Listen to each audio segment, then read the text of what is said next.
যারা বসে আছে এরা প্রত্যেকে কিন্তু ভালো বক্তা। এই যে হাসান ব্যাপারী, সে একজন ছাত্র নেতা।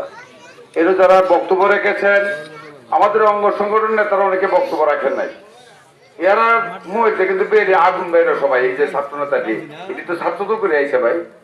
এই যে আরেকটা ছাত্র নেতা আইসে মাত্র মজনু, এই যে আমাদের সাথে আসছিল এরা পরে তো গেছিল গা, আমাদের ইউনিয়নটা আমাদের সাথে আসলে। এই ইউনিয়নের চেয়ারম্যান মজনু এই মাত্র আসছে, অত্যন্ত আমার প্রিয় সহকর্মী, সাবেক ছাত্র নেতা।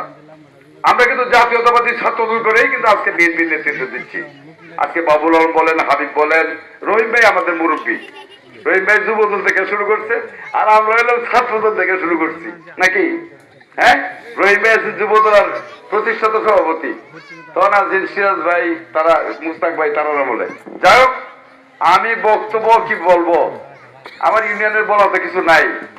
এটা আমার বাড়ি, এটা ঘর। আজকে যদি আমি সম্মানিত হই, তা আপনারা সম্মানিত হবেন। আমার সম্মানের সাথে আপনাদের সম্মান জড়িত আছে, কথা ঠিক তো? যদি আজকে আমার নেতৃবৃন্দরা বলেছেন, আমার বাড়িটা যেহেতু গাগরা ইউনিয়ন এই কাছেই, আমার প্রতিটা গাগরা ইউনিয়ন, আমি দল বুঝি না, মত বুঝি না। আমার কাছে যখন আপনারা গিয়েছেন, কে কি করেন আমি কিন্তু সেটা দেখি নাই। আমি চেষ্টা করেছি আপনাদের জন্য আমার সাধ্য অনুযায়ী, যখন যেভাবে আমার কাছে গিয়েছেন, বিপদে আপদে সুখে দুঃখে আমার পাশে গিয়ে দাঁড়িয়েছেন, আমি কিন্তু আপনাদের জন্য চেষ্টা করেছি।